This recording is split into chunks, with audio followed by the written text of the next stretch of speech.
Here's part 2 of 3 stealthy ways to level up your life game.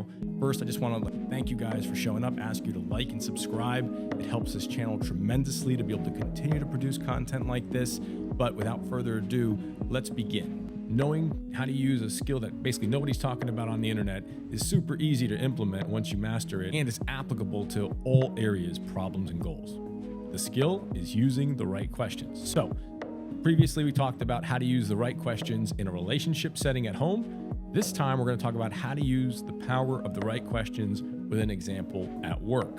I'll give you a real life example. You could be the boss or you could be the subordinate, but there are times where you're either trying to save face or strengthen the relationship. And one of the best ways to do that is by, instead of telling someone to do something, especially in a room full of people, give them a chance to select or elect to do or make the right option or do that thing on their own accord. So I'll give you an example.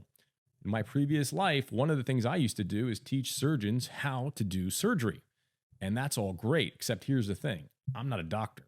Now, while I was exceptionally trained in this one product or this one area of medicine, I may very well have known as much, maybe even more in certain aspects than they did.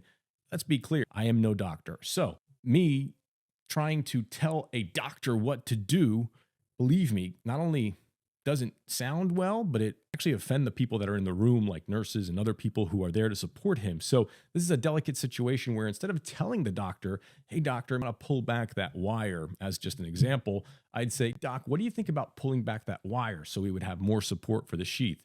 That gives him a chance. And oftentimes I would hear, you know what, that's a great idea, Greg. You know, I was just about to do that, Greg, or whatever is appropriate. But ultimately he maintains or she maintains the control, the integrity, the face, and you get the outcome at work by using the right questions. You can do the same thing with any employee in any other setting where they're perhaps outside the bounds of where you'd like them to be optimally. Again, positioning it as a question isn't manipulative, it's empowering. Hopefully you can see how that's the case. Now, this is especially true when there's a crisis going on, when you have to, for example, pick the right doctor or pick the right lawyer. So hey guys, I hope you found this content helpful. If so, please consider liking and subscribing to the channel. It helps us tremendously to continue to be able to bring you valuable content just like this. Check out our other videos as well, and we'll look forward to seeing you there.